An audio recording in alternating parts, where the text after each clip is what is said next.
Who's your big English listener? Yeah, that was something we sat down and talked about quite often. Who should we be aiming it for? Should we be aiming it for a new generation of children and trying to bring them into Doctor Who and make it survive? Or do we go for, as you say, for us, for the hard-bitten, cynical Doctor Who fans who've seen it all before? And I think, in all honesty, the answer is gears us towards the latter. Simply because that's the audience we know. It's the audience, again, that the books are aimed at. It's the audience that the constant slurry of videos are aimed at. Doctor Who is not any longer a new, it's not the new Pokemon, it's a nice, comfortable old programme, and it's aimed at sort of 16 up, really, rather than 15 down, and I think that's where we're going. We're not going in that direction in terms of content, but that's our sort of market. There's a degree of assumed knowledge about Doctor Who, and who these actors are, and the fact that one month we have got a Peter Davison, and one month there is a Colin Baker, and we're not going out of our way to explain, the photograph on the front cover of this CD shows the 6th Doctor whose appearance was changed, blah, blah, blah. So we are working on the assumption that a majority of our audience are pretty au fait with Doctor Who. Have you listened to one at all? One of theirs? I haven't actually listened to one of theirs, no. Right. Okay, there's a test. For those people who haven't sampled the whole thing, if you had to choose one of the plays that you've made, because personally you say that you're catering to fan audience. I felt that when I listened to them, I could sit down with very little required knowledge in the story. Well, if you had to choose one for, sorry, what's your name? Kathy. I'm Gary. Hi. If you had to choose one, pick up lines of our time. If you had to choose, hey baby, pull. If you had to choose one I heard baby darling for laughing. If you had to choose one for all the people who haven't sampled one to listen to, which would you choose, and why does that show why you're good? We're back to pickups again. I would suggest to anyone that A, hasn't listened to one of our audios, and B, isn't particularly used to listening to audio as a medium for drama, which I think is an important distinction to make, I would suggest a play called The Marian Conspiracy, which is the historical that we were talking about earlier, because that is, in its purest form, it is a very straightforward radio drama play that happens to be Doctor Who. There's no spaceships, there's no ray guns, there's no hugely convoluted plot with alien voices or anything. It's a very, I believe, very good, straightforward historical romp. It's a lot of fun, and a couple of people have actually come up to us today and said, I've not bought one of these, which would you recommend? And I would recommend The Marian Conspiracy. It's a very good start. Rick will look for The Marian Conspiracy. They can't all have written it, surely. Well, I think it may be better to actually demonstrate what you're doing again. Okay, what we've got coming up now are 3 trailers. Sorry, did you want to introduce them? What we're coming up now are 3 trailers for our next 3 plays. These aren't actually in the order they're coming out. The first trailer you'll hear is for a play called Winter for the Adept. This is set in 1963 at a girls' boarding school in the Swiss Alps. It's written... Yeah, exactly. It's written by the former script editor of Doctor Who, Andrew Cartmel, who everyone assumed, as indeed I think did Andrew, that I'd asked him to do a Sylvester McCoy story, as that's what he was used to. So I threw him into a bit of a tizzy and said, no, you can do a Peter Davison story. So this is a Peter Davison story with Sarah Sutton as Nyssa, and the guest star, there's 2 guest stars in this, both of which you'll hear in this trailer. One is Sally Faulkner, who some of you may remember from The Invasion. She played the photographer, Isabel Watkins. You'll hear her in this, doing her mad Scottish Miss Jean Brodie impersonation. And the other guest star will be familiar to fans of Babylon 5, because it's Peter Jurassic who plays Londo Mollari. Sorry, are there fans of Babylon 5 here? Get out! The second trailer that you'll hear is from September's release, which is called The Fires of Vulcan, which is another pure historical story. This is a Sylvester McCoy story, and features, personally, one of my favourite accomplishments that we've done, in getting Bonnie Langford back to play Mel Bush. That was the sound of the tide turning on Bonnie Langford there. And the third trailer you'll hear, which is actually our next release, is a Colin Baker story called The Spectre of Lanyon Moor, which also features Likely Lad and When the Boat Comes In star James Bolam. And I have to tell you, he hates being described as a likely lad. And also sees what I think is the long-awaited meeting and teaming up of the Sixth Doctor and Brigadier, played by Nicholas Courtney. So those are the trailers we're hearing. Coming soon from Big Finish Productions, Doctor Who, Winter for the Adept. I well remember that winter as long as the embers of memory still glow feebly in my mind. That haunted winter night when I met the man who calls himself a doctor. Good evening. An agent of sin. Yes, basically, Miss Tremaine is an eccentric Scots spinster with a religious fixation. Though I walk through the valley of the shadow of death, I shall fear no evil. But she had the inspiration to set up an expensive finishing school for young ladies, tucked away snugly in a chateau high in the breathtaking Swiss Alps. Oh, what an odd place for a school. It's an odd school, but we are fortunate to reach it in time. There's a bad mountain storm coming, and soon the visibility will drop to nothing. I shall fear no evil. Perhaps I can help. I doubt it. It's a very particular problem. Yes, definitely the beginning of a poltergeist manifestation. Excellent. What's that? Spirits of the dead. Some kind of joke. I don't believe in ghosts. Strawberry, did you see that? Yes. I think we should get back to Perrin and Allison, Doctor. She took the piano across the room as if it was a toy. Ever since I was small, I could move things just by thinking about them. Thou shalt not suffer a witch to live. What are you going to do? Punish me? The time has come for purification. This is more complex than I imagined, and much more dangerous. This blade is merely an instrument, just as I am merely an instrument of the Lord's wrath.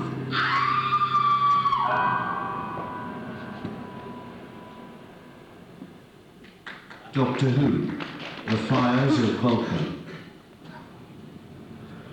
So this is it, the final journey. I had hoped for a while longer, time to prepare. I wish you'd tell me what's wrong. Nothing's wrong now. Quite the opposite. Events are proceeding precisely as I expected they should. And you say this doctor has changed since you met him? Oh, Lachlan, you don't know the half of it. I was beginning to think he didn't need me anymore. But since we arrived in Pompeii, he's been acting very strangely. I wish you'd tell me what's wrong. Look over there. Serious. Is it not magnificent? Smoke rises from the very mountain. It can only have come from the furnaces of Vulcan himself. The god of fire and furnaces. Can't we do something? Against nature? No. Against time? Certainly not. This happened a long time ago now, we can't change it. No. I'm sorry, Doctor, I can't accept that. Please listen to me now. You might think you know what's going to happen in the future, but all I know is that we aren't beaten yet. I'm going to find a way out of this, whatever it takes. But I can't give up, Doctor. Even if you can.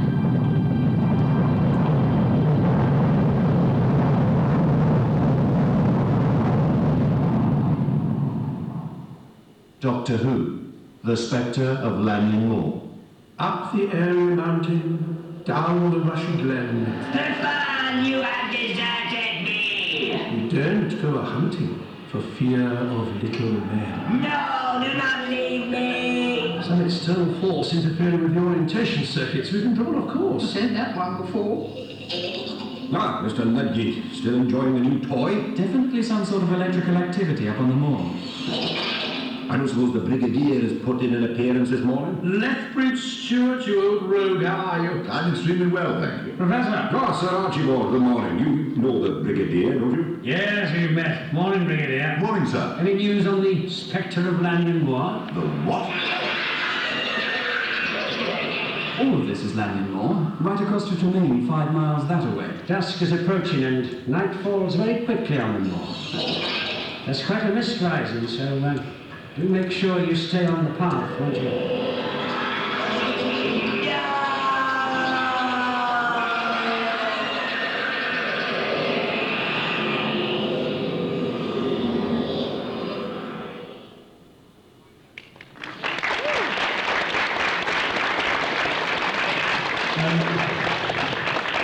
I'm sorry, I may do this for a living, but I'm such a fanboy at heart, and particularly the Spectre of Lanyon Moore at the end. I mean, that is,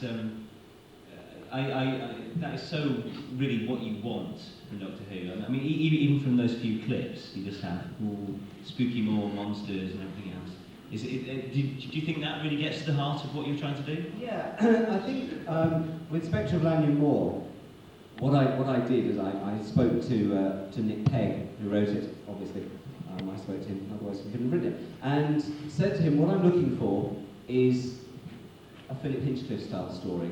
You can do this with Doctor Who, it's great. Because there have been so many different eras of Doctor Who, you can go, oh, I want a Verity Lambert historical, which is what I said to Jack Rayner for Marian Conspiracy, and I said to Nick, what I really want is that kind of Philip Hinchcliffe secluded place on Earth, lots of moorlands, a race of creatures who might or might not be killing you, the local squire living in his big house, all that sort of stuff.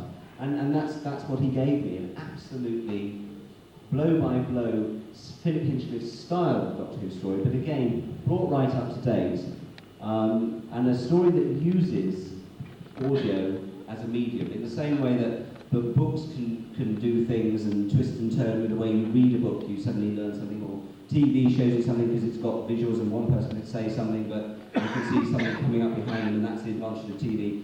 Audio has advantages all of its own by giving you audio trickery, where you think something's happening, but then you realise that it isn't because your ears are basically misleading you. And there's a lot of that in Spectre of Lanyon Moore. It's a very clever story for the audio medium. Justin. Oh, hello. Remember me. You've written to both Colin and Peter in this range. Did you find, and you've also written many Doctor Who novels, did you find that when actually writing scripts to put words in their mouth, that was a different form of excitement, did that lead you to write stories in a certain way? It's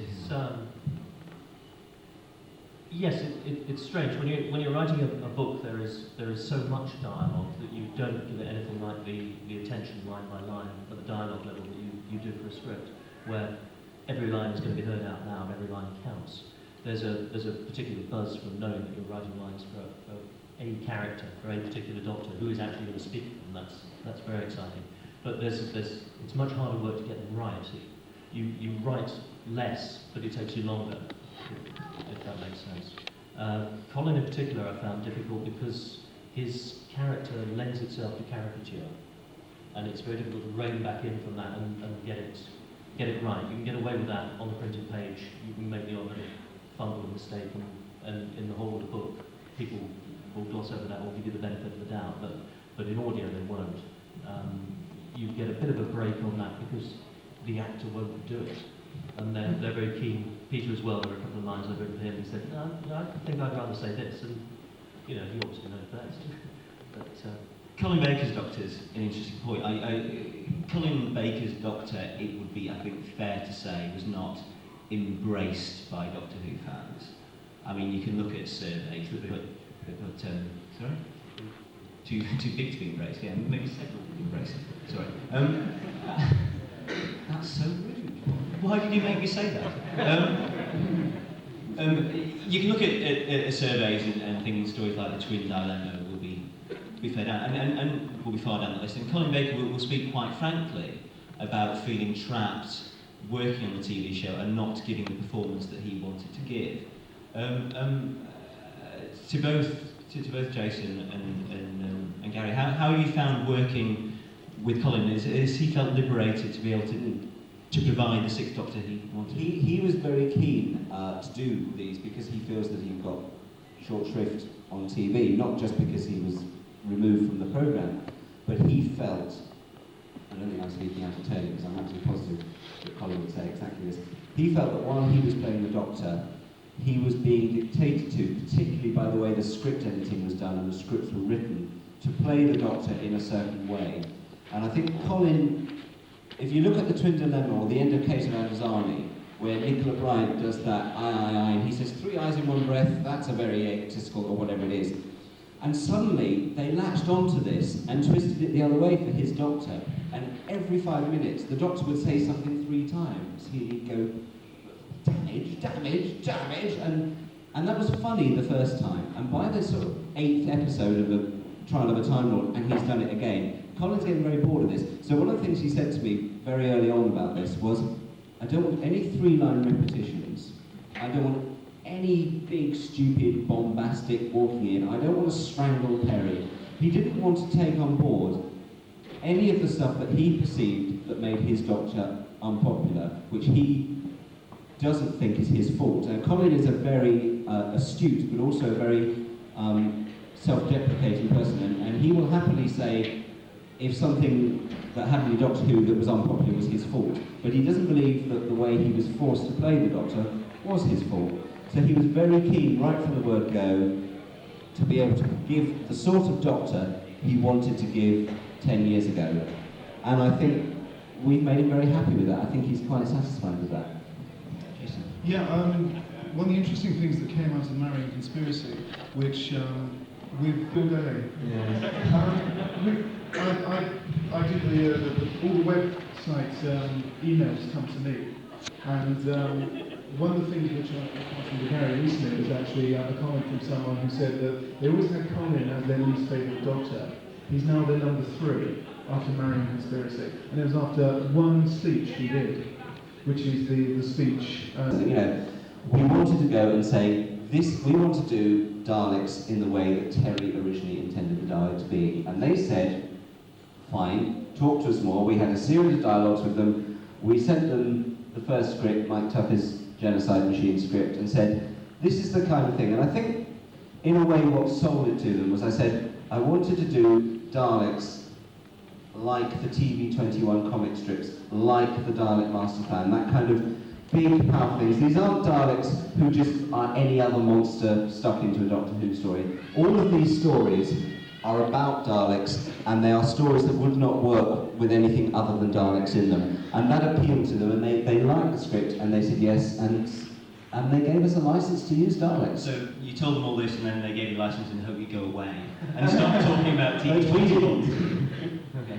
Sorry. Yeah, I mean, the interesting point is when I was talking to them, the Daleks were becoming more like Davros's foot soldiers, if you see what I mean. Yeah. In that the Daleks weren't really as important as one creature, which was Davros, and it was becoming Davros and the Doctor, and the Daleks were background. They were just monsters. They were just monsters. So it was one of the things I said to them is there will be no Davros. I'm not interested in touching Davros because I want to make Daleks the most powerful creatures in the universe. I want to make them evil. I want to make them strong. And I want to make them something that you are thinking halfway through episode 4, oh, and the doors go back again. They are something that halfway through episode 4, you're actually beginning to think, how the heck are they going to beat them? Or even are they going to beat them? I think if you create with the Daleks a feeling that the good guys might actually lose, or at least get to a draw, then you've succeeded in doing the Daleks what Daleks need. Which brings us on. We like Daleks, don't we? Hands up who likes Daleks. See, everybody likes Daleks. Okay. So, Gary, tell us what we're about to hear. We're about to hear the last of our audio trails for the evening. Genocide Machine is already out, if you can go and buy it. That's the first of what we've called Dalek Empire, which is a very loosely termed thematic thing that runs through our 3 main Dalek stories. The second part of Dalek Empire is called the Apocalypse Element. And this is coming out in August, and it stars Colin Baker and Maggie Stables once again as Evelyn, the new companion we created in The Marrying Conspiracy, and also features the return of Lalla Ward as Romana. One of the things I've always wanted to do, and this is the real fanboy in me, and I'm probably shooting myself in the foot by saying this, I've always thought that the one thing the Daleks would do, because if you're going to be the most powerful race in the universe, you need time travel. So where do you go for time travel? You go to Gallifrey, and then you blow it to pieces. So I wanted to do a story in which the Daleks invaded and weren't very nice to the planet Gallifrey. And so that's what the Apocalypse Element is. And there's a lot more to it than that as well. So the trailer we're going to hear now is just an advanced trailer for the Apocalypse Element. Doctor Who, Dalek Empire, the Apocalypse. apocalypse element. I am not Unit 117. I am Ramona Voracha.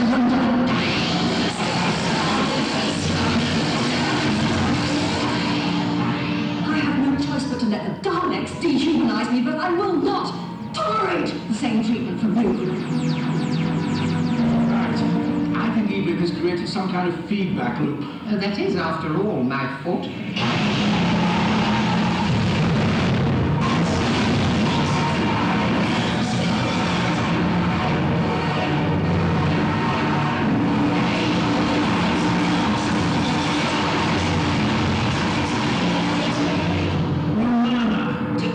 You're wearing the wrong body. No, I'm wearing the right body, just not necessarily the right order.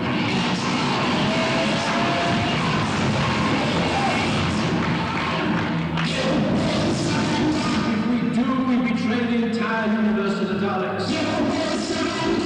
No!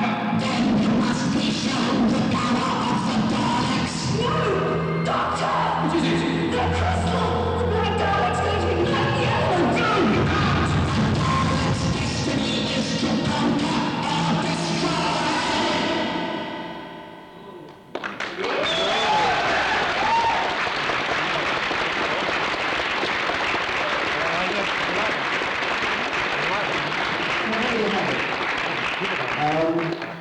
I don't think I'm giving anything away, but anyone who's interested in whether or not we tie into BBC Books continuity at all, or Virgin Books continuity, will be interested to know that Romana is president of the High Council of Gallifrey.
And they'll be dancing in the streets of Coventry tonight.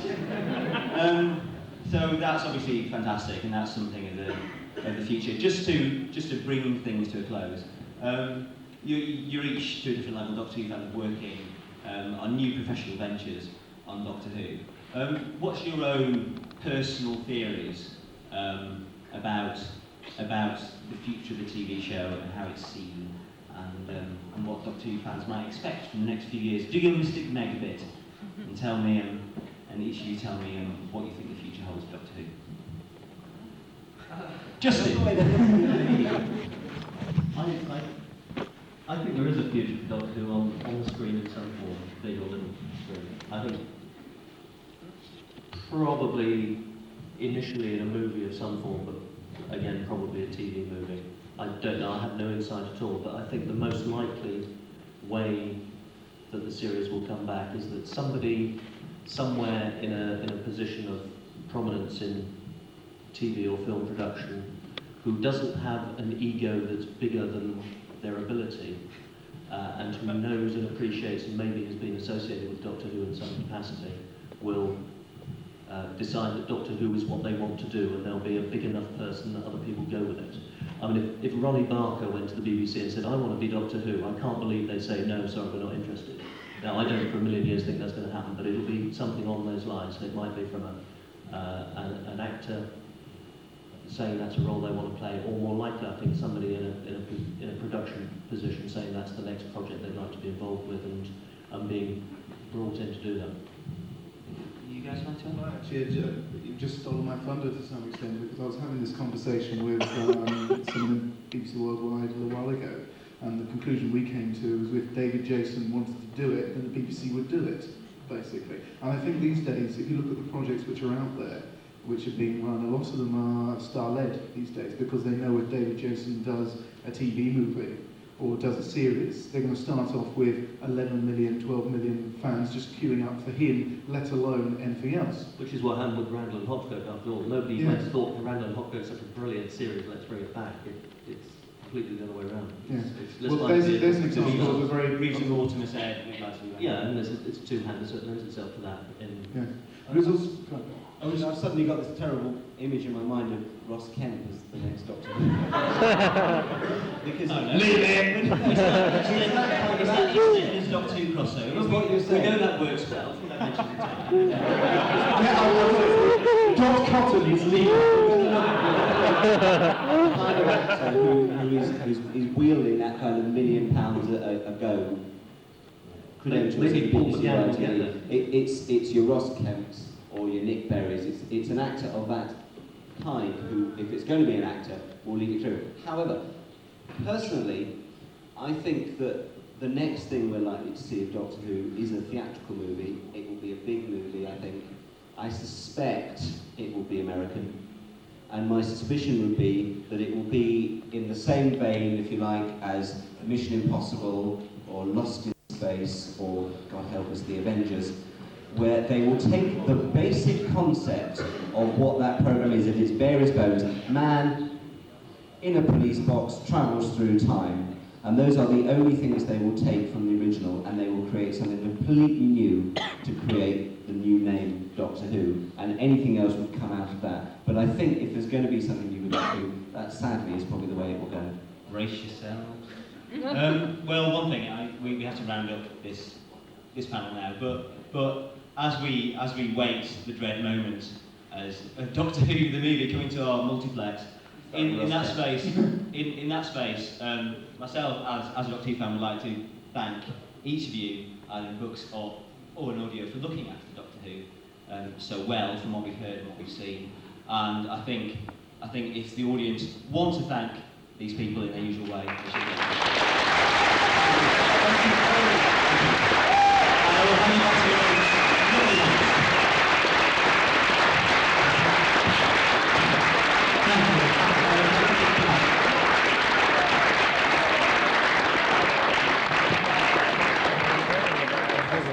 Okay, we've got about 10 minutes now while the screens go back at the back, the bar will be opened at the back, the cabaret will start in approximately 10 minutes. Until then... Am I?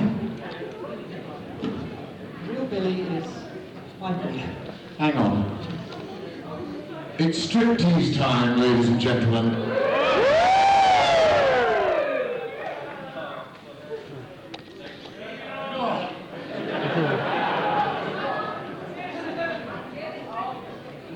What we're going to perform production entitled The Inheritance of Billy Hay. It's been especially produced for performance at the Back of Hill 4 Doctor Who convention and is to be immediately wiped from existence thereafter. So, be worried.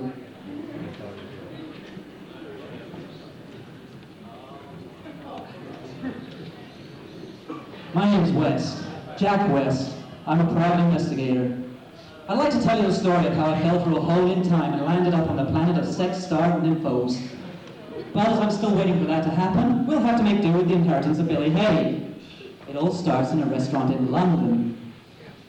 It was one of the dark autumn nights on Friday the 12th. They were just serving food in the Ritz, and I was sitting at the window, looking in, when I heard a voice behind me say, I say, mate, could you move over? You're blocking our view. I turned to see two figures trying to peer past me into the restaurant. Like me, they were dressed in worn-out clothing that had been thrown out of basement pavements by the lowest of the lower-class cockroaches. And judging by the state of the two figures themselves, they'd been in the clothing at the time. Like me, they were tramps. Tramps? How dare you, sir? We are gentlemen of the road, proud owners of no fixed abode, and professional food scavengers. Professional? Yeah, we scavenge food for a living. Oh, giant trying. This was the first use of the English language. The second one that made the creature was so disheveled and deformed that up to that point I had suspected it might not have been actually human. I still wasn't convinced. Well, forgive me and allow me to introduce ourselves. I'm Lord Leo Frick, ruler of the Sawantawale Memorial Park bench and adjacent duck pond. And my compatriot here is none other than Morat the 13th, rightful imperial ruler of Peruvia, wrongly deposed by the metric scale. Your friend doesn't look royal. Kneel when you're insulting an imperial highness. Not that high, either. No, admittedly, but there is royal blood in there somewhere. Really? Yeah. And when I find it... Yeah, look, since we have given you the opportunity to insult us by name, perhaps you would allow us the same honour. Of course. My name is Billy Hay. Their name! That's their name!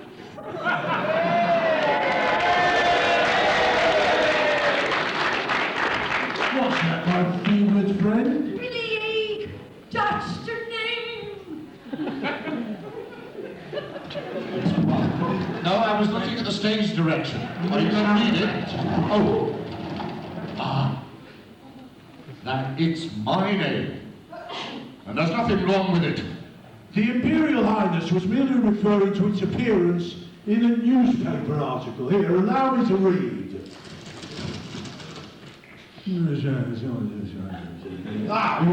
No, it definitely mentions the name Billy Hay here. But what else does it say? All in good time, Billy. Firstly, have you any proof that you are who you say you are? Of course. I have committed my name to memory, and I fit my description perfectly. No documentary proof? No. And secondly, are you missing? No. I know exactly where I am. I'll take that as a yes then. Now then, Billy, do you have an Aunt Louise? Oh, yes. She's a bit loopy, though. Kept treating me like a rabbit. Stroking you and feeding you lettuce? Oh, firing her shotgun at me whenever I went near the gardens. Those being the gardens of Castle Macrinan, from where you've been missing for several years. Why? The very place. Oh, then. We've got very good news for you. You're worth a fortune in inheritance. I'm rich. Beyond your wildest dreams. Possibly to the point of being able to afford to attend one of these battlefield conventions.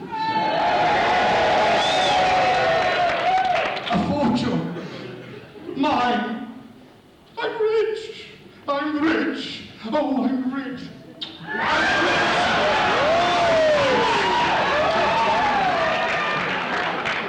And don't forget your friends. Relax, that could have been us. Indeed, and it still might be. Look, we can impersonate Billy Haig. Both of us? Yeah, you see, we know all about him, and we'll outnumber him 2 to 1. We're bound to win. I'll be able to afford that cardboard box in the country. To the solicitor's office.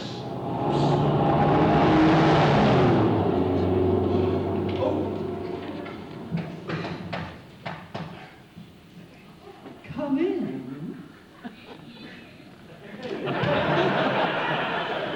Hello. Good evening. How can I help you? I've come about the paper. And about time, down the corridor, second on the left. What? Well, that's where it is, down the corridor, second on the left. We put a sign on the door saying out of order till it gets removed. My inheritance? Inheritance? You're not from the environmental health? No. I'm a tramp. Well, I was wondering what the environmental health were doing, employing the things they had to deal with. Nothing to do with the environmental health. I can see that. Indeed, smell that. My name is Billy Haig. I've come about my inheritance. Oh, I see. That type of article in the paper. Yes. Well, I'm sorry to disappoint you, Mr. Haig, but... There's no inheritance. Yeah, there's an inheritance, all right. A sizable one at that. It's just that you're not the first Billy Haig to come claiming it. What? Allow me to introduce you through here. Here they are. Billy Haig, meet Billy Haig. Hello, Billy. And Billy Haig. Good day.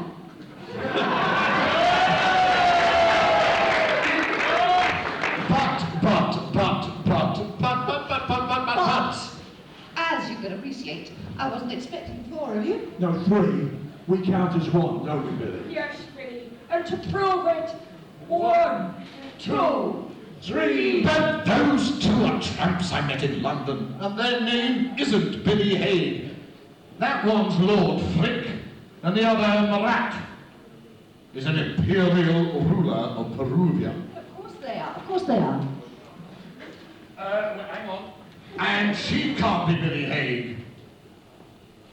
She's a woman. Truth. Billy can be a woman's name too, you know. It's just misspelt in the newspaper. Yeah, it's an interesting case. Since we only got the name verbally from one of yours, Aunt Louise, we unfortunately assumed it was the masculine version without even considering the feminine possibility. B-I-L-L-I-E. And as for your Lord and Highness over there, claiming to be Billy Haig together... You can't believe that, surely. Aunt Louise does appear to be a tad off her rocker. If it turns out this lack of touch with reality runs in the family, it could be possible that Mother Haig couldn't tell the difference between one child and 2 children. Aye, and meal times were hard. 1 serving between the 2 of me. Food! Give me food! Though distribution was a little fairer when it came to the breastfeeding. Bath time was bad, and as for potty training, well... No! But although we do, of course, remember Aunt Louise firing off her shotgun whenever we played in the garden. Bang! At both of you? Well, it was a double-barreled shotgun. Bang! This is nonsense. I'm the real Billy Haig. And I can prove it. How? I can't. Well, neither can the Haig twins there. Mrs. Billy Haig, on the other hand, appears to have documentary proof. So I'm the real Billy. No! However, since they are of foreign origin, it will take a while before we can validate them. And what about me? And me? I then explain my plan, taking them to see Aunt Louise herself.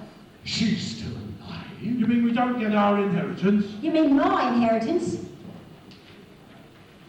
Taking them to see Aunt Louise herself in the morning, it being too late to do so tonight, and hoping she could identify the correct applicant. I doubt Aunt Louise could identify herself from a crowd of one, let alone me from 3 others. Or is it 2 others? Having agreed to meet back here at 9, they departed. Now this is where the story really starts. A few moments after Billy departed from the solicitors, I heard a knock at my door.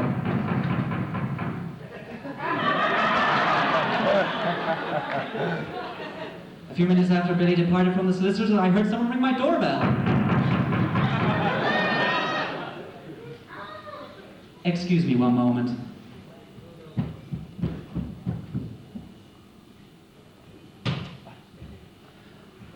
A few minutes after Billy departed from the solicitors, I saw a figure walk in through my open doorway and say, Hi there, Jack. Sam, what are you doing here? This is my office, Jack. I've every right to be here. Yours is just down the corridor, remember?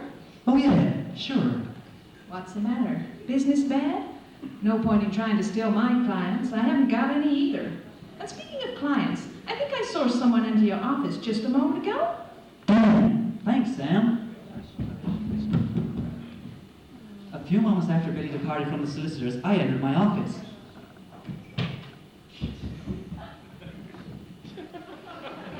To find a figure waiting for me. It wasn't much of a figure.